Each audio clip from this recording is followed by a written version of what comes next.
On this week's episode of Coming Soon to Orlando, we've got the Orlando Real Trio, which is theme parks, real estate, and life in Orlando. Let's get into the stories.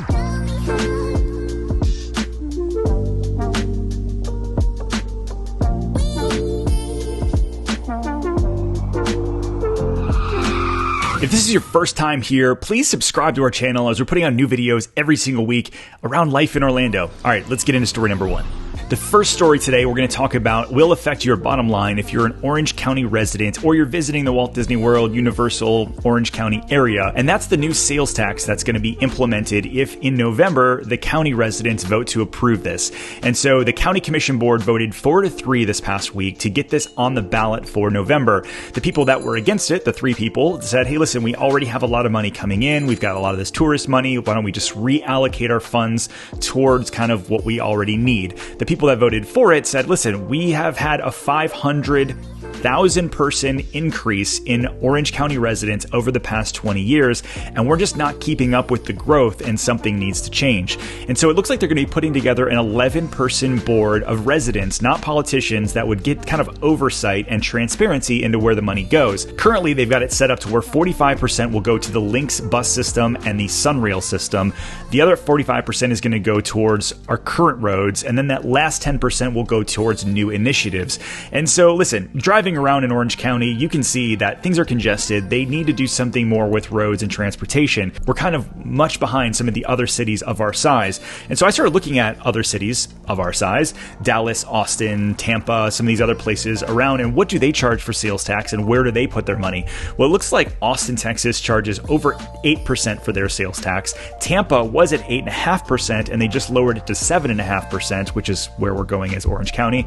Places like Seattle, it's over 10%, and crazy places like LA, which is way bigger, they charge over 10% as well. The last part I want to talk about here is that if this does go through, they will be taking $100 million out of the current budget and taking that away from transportation and then putting that towards homelessness, affordable housing, mental health issues, and some other stuff going on in the county as we grow and things get to be maybe a little bit more unaffordable for many of the residents here. And so it'll be interesting to see how that money's allocated. And I think, listen, if there's transparency here, that's a good thing, but it's really up to you as a voter. So let me know down in the comments below. Is this something you're going to vote for or no?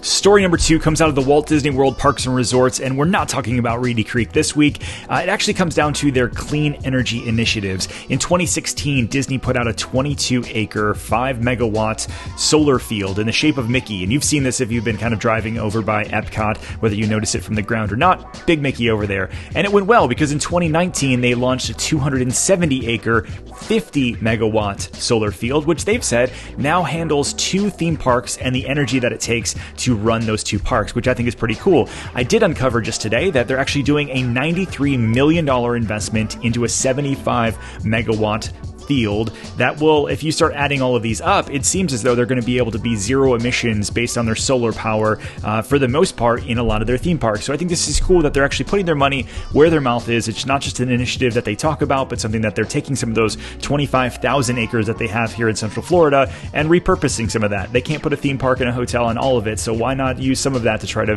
help our environment and probably bring down some of their costs over the years. And so while Disney is doing that, my question to you is, would you put solar on your own home? Have you done it? Or what are some of the things that would stop you from doing it? I'm curious down in the comments below.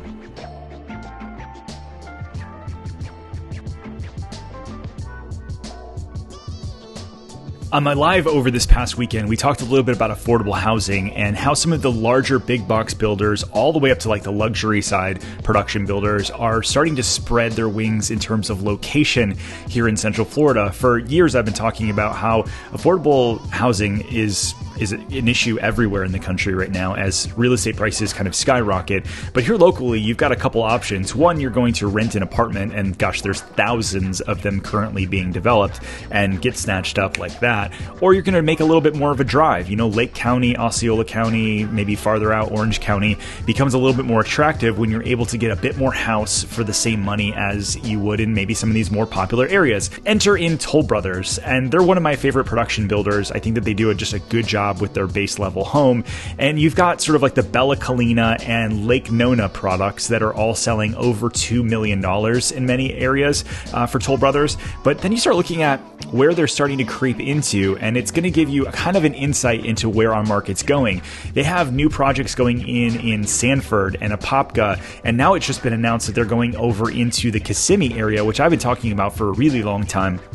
They took down like hundreds of lots and have options on hundreds more in the Kissimmee area, this new development kind of between Kissimmee and Point Siena.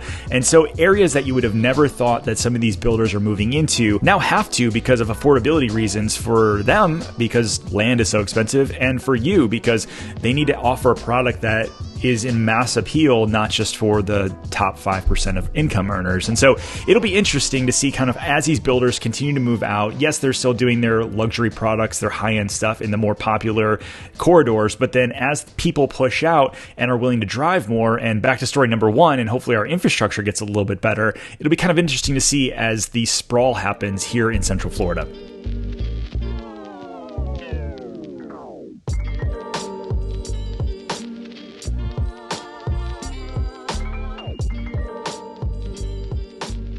There was an Orlando Weekly blog that came out this week with the 40 reasons why Orlando residents love living in Orlando. And two of the things stuck out to me. There was a bunch of good ones, but it was interesting to think about how at any given day you could go out and watch a rocket launch. During lunch, go back inside, no big deal.